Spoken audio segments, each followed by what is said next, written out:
আসসালামু আলাইকুম প্রিয় ভিউয়ার্স, আপনারা দেখতে পাচ্ছেন যে এটা বাইকনের গ্রেপ। দেখেন কি বড় সাইজ, প্রিমিয়াম সাইজ হয়েছে এটা।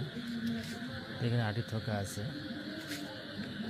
তো এই ডালটার মাথায় কেটে দিয়েছিলাম, সেখানেও নতুন করে ফুল আসছে।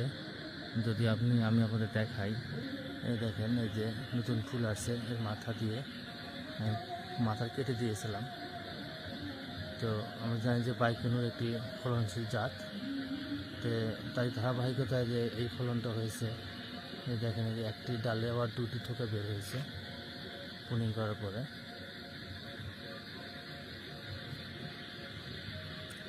তো একই ডালে আর কি, ডালে ওই যে থোকাটা আছে এখানে, এক থোকা আছে।